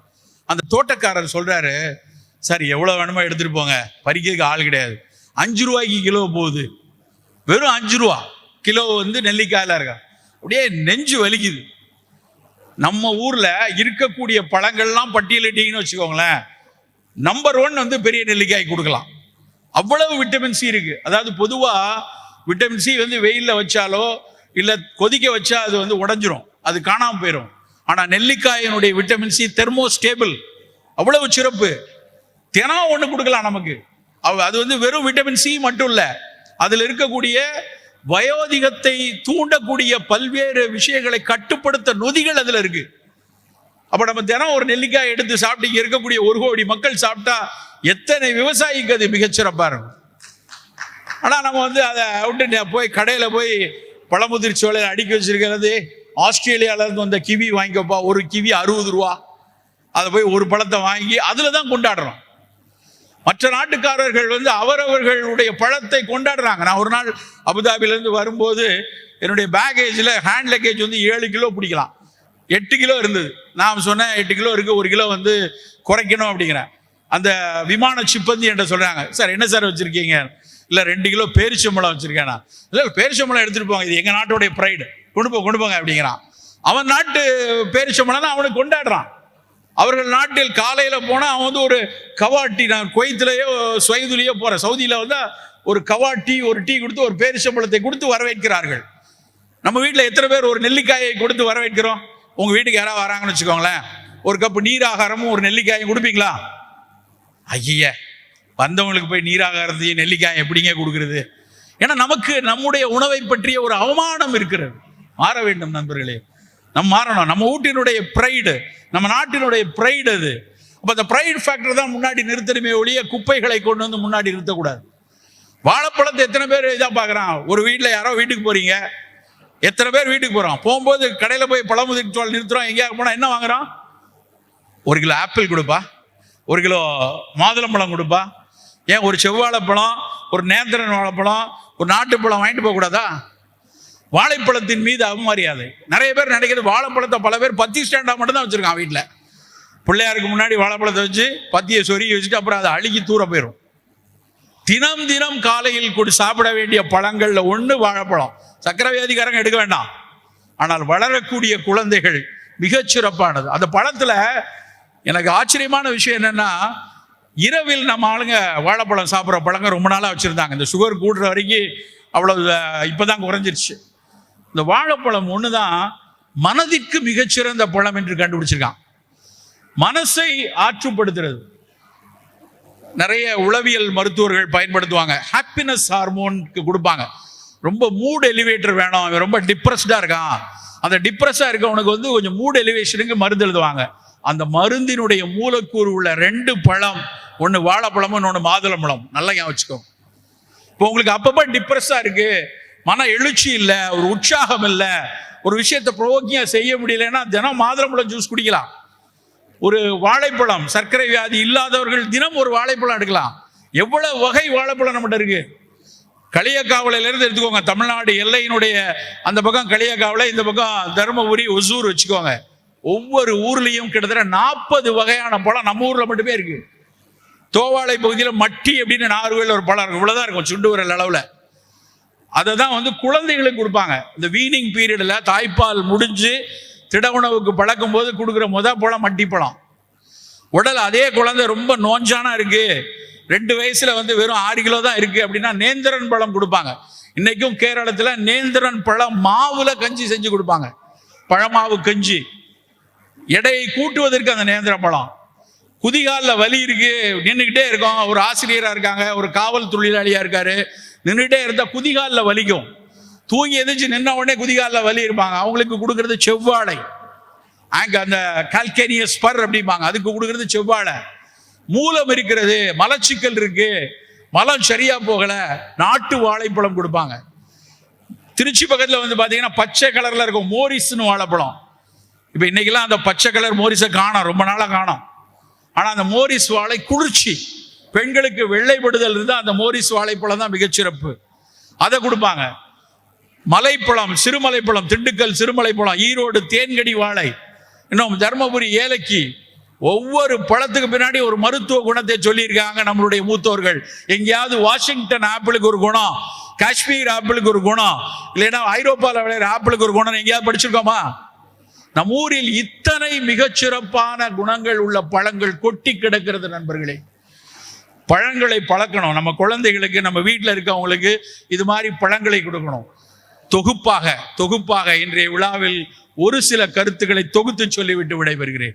நம் உணவு வேகமாக ரத்தத்தில் சர்க்கரை சேரக்கூடிய உணவாக இருக்கக்கூடாது. நல்லா புரிஞ்சுங்க. சில டேக் ஹோம் மெசேஜ்னு சொல்லுவோம். இங்கிருந்து வெளியே போகும்போது கொண்டாடி மகிழ்ந்து எல்லாவற்றையும் பார்த்து விட்டு வெளியே செல்லும் போது நம் மனதுக்குள் வைத்துக் கொள்ளக்கூடிய விஷயம், நம் உணவு இனிமேல் வேகமாக ரத்தத்தில் சர்க்கரை சேர்க்கக்கூடிய உணவு இருக்கக்கூடாது. அதிக உப்பு இருக்கக்கூடாது. ஒரு நாளைக்கு தேவையான உப்பின் அளவு, ஒரு நாளைக்கு நான் சொல்றது, ஒரு நாளைக்கு தேவை 4 கிராம் தான். நம்ம சாதாரணமா நம்ம சேர்க்கறது 8 கிராம். நல்லா புரிஞ்சுக்கோங்க. நம்ம வீட்டில் சாம்பார், ரசம், குழம்பு, ஊறுகாய், தொக்கு எல்லாம் சேர்த்து சாப்பிட்றது 8 கிராம். அப்போ ஒரு நாளைக்கு சாப்பிட்ற 4 கிராம் சாப்பிட வேண்டியதுக்கு டபுள் மடங்கு சாப்பிட்டுட்டு இருக்கோம். அப்ப சர்க்கரையும் வந்துருச்சுன்னு வைங்க, கண்டிப்பா சிறுநீரக நோய்க்குள்ள போய் சேர்ந்துருவோம். ஸோ உப்பை குறைச்சிருங்க. உங்க வீட்டில் யாராவது சாப்பிட வந்து உப்பு போடலையான்னு சொன்னா பரவாயில்ல, ஆமா சார் போடல, இதை வேண்டாம் சாப்பிட, இல்லைன்னா வெளியே போய் சாப்பிடுன்னு சொல்லுங்க. உப்பை குறைத்து கொள்ளணும். சர்க்கரை வேண்டாம், உப்பை குறைச்சிக்கோங்க. மெல்ல மெல்ல ரத்தத்தில் சேர்க்கக்கூடிய உணவுகள் தான் எடுக்கணும். கிழங்குலேயே நான் முந்தானத்து வந்து ஒரு திருவனந்தபுரத்தில் CTCRI ஒன்று இருக்கு, centre for tuber crop research centre. அங்கே ஒரு சயின்டிஸ்ட்டை பேசிட்டு இருக்கேன். சார் எல்லா கிழங்குமே விளங்காதா? யார்கிட்ட போய் கேட்டாலும் உருளைக்கிழங்கு வந்து பிரச்சனைன்னு நமக்கு எல்லாம் தெரியும், வேற கிழங்குன்னு. அவர் அழகா ஒரு விஷயம் சொல்றாரு. எங்கள் ஊர் பகுதியில், திருநெல்வேலி பகுதியில் சிறுகிழங்குன்னு ஒன்று உண்டு. உங்களை சில பேருக்கு தெரிஞ்சிருக்கலாம். இங்கெல்லாம் சென்னை பகுதியிலெல்லாம் சிறுகிழங்கே கிடையாது. அந்த சிறுகிழங்கு எப்படின்னா, எங்கள் அம்மாலாம் சமைக்கும் போது பார்த்துருக்கேன், ஒரு துணிப்பையில் அந்த கிழங்கை போட்டு அப்படி கையை, துணிப்பையை அப்படியே ஒரு திருப்புனா அது மேலே இருக்க தொலி போயிடும். தொலியை போய் ஸ்கிராப்பரை வச்சு எடுக்க வேண்டாம், துணிப்பைகளை போட்டு இப்படி பரட்டினா போயிடும். குட்டி குட்டி உருளைக்கிழங்கு இருக்கு இல்லையா, அதே மாதிரி இருக்கும் அந்த சிறுகிழங்கு. அவ்வளவு சுவையா இருக்கும். அதுக்கு பேர் சைனீஸ் பொட்டேட்டோன்னு பேர். கொலகேஷியா பொட்டானிக்கலா கொலகேஷியான்னு சொல்றாங்க. அந்த சைனீஸ் பொட்டேட்டோ சர்க்கரையில வந்து வேகமா ஏத்தாது, உருளைக்கிழங்கு அளவுக்கு ஏத்தாது அப்படின்னு சொன்னாங்க. நான் வந்து அப்படியே வியந்து பார்த்தேன். சே, இந்த உருளைக்கிழங்குல குட்டி இதுல இப்படி ஒண்ணு இருக்கா? திருநெல்வேலி மாவட்டத்தில் பாவூர் சத்திரம்னு ஒரு இடம் இருக்கு. அங்க ஒரு மார்க்கெட்டே இருக்கு, சிறுகிழங்குக்கான ஒரு மார்க்கெட் அங்க வைத்துக் கொண்டிருக்கிறார். நான் ஒரு தொலைக்காட்சியில வந்து ஒரு டாக்குமெண்ட்ரி ஒன்று பார்த்துட்டு இருந்தேன். அந்த அது வந்து சீக்ரெட் ஆஃப் ப்ளூ ஜோன்ஸ் அப்படின்னு, அது முடிஞ்சா பாருங்க. நம்ம வந்து சினிமாலாம் பார்க்குறோம், நல்ல நல்ல தொலைக்காட்சி தொடர்கள் இருக்கு நெட்ஃப்ளிக்ஸில். சீக்ரெட் ஆஃப் ப்ளூ ஜோன், கடல்ல இருக்கக்கூடிய தீவுகளில், சில தீவுகளில் 100 வயதுக்கு மேற்பட்ட வாழ்றவங்க நல்ல ஆரோக்கியமா இருக்காங்க. ஒருத்தன் தேடி தேடி உலகத்தில் உள்ள வயசானவங்க வாழக்கூடிய கடற்கரையா போய் பார்த்துருக்கான். அதுல ஒண்ணு வந்து ஒக்கினாவா அப்படின்னு ஜப்பான் பக்கத்துல இருக்கக்கூடிய ஒரு தீவு. அங்க ஒரு அம்மாட்ட போய் பேட்டி கேட்கறாங்க. ஏமா நீ எப்படிமா 100 வயசு இருக்கேன்னு. சார் நான் 103 தான் இருக்கேன் சார், எங்க ஊர் என் கொலீக்ஸ் எல்லாம் 115 114 இருக்காங்க அப்படிங்க. அவ்வளவு பேர்ட்டையும் போய் பேட்டி எடுக்கிறாங்க. அந்த ஊர் கல்லறையை போய் தொலைக்காட்சியில காட்டுறான். இறந்து போனவர்கள் எல்லாம் 110 112 வயசுல இறந்து போயிருக்காங்க. அவ்வளவு முதுமைக்கு என்ன காரணம் அப்படின்னு பார்த்தா, அந்த அம்மா சொல்லுது, ஃபர்ஸ்ட் சொன்னது என்னன்னா 70% தான் சாப்பிடணும். அந்த அம்மா சொன்ன வார்த்தை அப்படியே அது ஜப்பானிய மொழியில சொல்லுது, ஆங்கிலத்தில் கீழே சப்டைட்டில் போடுறான். 70%, உனக்கு எவ்வளவு தேவையோ 70% மட்டும் சாப்பிடு ஃபர்ஸ்ட். அவங்க நாட்டினுடைய வழக்கம் நீங்க படிச்சிருப்பீங்க, இக்கிகாய். அந்த இக்கிகாய் வாழ்வியலை நீங்க பின்பற்றுங்க. 3வது, எங்க ஊர்ல விளையிற, எங்க ஊர்ல இருக்கக்கூடிய மீன், அந்த மீனை காட்டுறாங்க. அதுக்கு ஒரு பேர் சொன்னாங்க, மறந்துட்டேன். அந்த சுஷி மாதிரி சொல்லுவாங்க இல்லையா, அந்த மீன், அதை சாப்பிடுங்க. அதை விட முக்கியமா சொன்னது என்னன்னா, பீட்ரூட் கலர்ல, பர்பிள் கலர்ல ஒரு சக்கரவள்ளி கிழங்கு இன்னைக்கு இந்தியாவில் பிரபலமாகி கொண்டு இருக்கிறது. இன்றைக்கு நிறைய வந்தாச்சு. அந்த பர்பிள் சக்கரவள்ளி கிழங்கு உடல் நலத்துக்கு மிகச்சிறப்புன்னு நான் நேற்று பார்த்தேன்னு சொன்னேன். அந்த CTCRI சயின்டிஸ்டா கேட்டேன், இப்ப அந்த பர்பிள் கலர் சக்கரவள்ளி கிழங்குல என்ன அப்படி இருக்கும் அப்படின்னா, அவர் சே அதுல ரெசிஸ்டன்ட் ஸ்டார்ச் இருக்கு, வேகமா சர்க்கரையை ரத்தத்துல கலக்காது. அப்ப அந்த அம்மா 100 வயசு அம்மா சொன்ன விஷயமும் இன்றைய அறிவியல் சொல்றது ஒண்ணுதான். அந்த பர்பிள் கலர் சக்கரவள்ளி கிழங்கு சாப்பிடு. இதெல்லாம் சொல்லிட்டு ஒரு விஷயம் சொன்னாங்க, அதான் எனக்கு கண்ணீர் வந்துருச்சு. அந்த அம்மா சொன்னது என்னன்னா, நான் எனக்கான உணவை தயாரிப்பதில் தினசரி விவசாயத்தில் அரை மணி நேரமாவது நான் செலவிடுவேன். நான் போய் என் பிரக்கோலியை கட் பண்ணிக்குவேன், நான் போய் என் கீரையை கட் பண்ணி எடுத்துட்டு வருவேன் அப்படின்னு அந்த டாக்குமெண்ட்ரி எடுக்கும் போதே சொல்றாங்க. ஸோ விவசாயம் அவ்வளவு முக்கியம் என்று அந்த அம்மா பேசுறாங்க. நண்பர்களே, இப்படி நம்முடைய உணவுகளை தேர்ந்தெடுத்து எது எனக்கான உணவு நல்லதுன்னு தினம் கொஞ்சம் அதுக்குன்னு நேரம் எடுத்து நாம் எடுத்துக்கொள்ளணும்.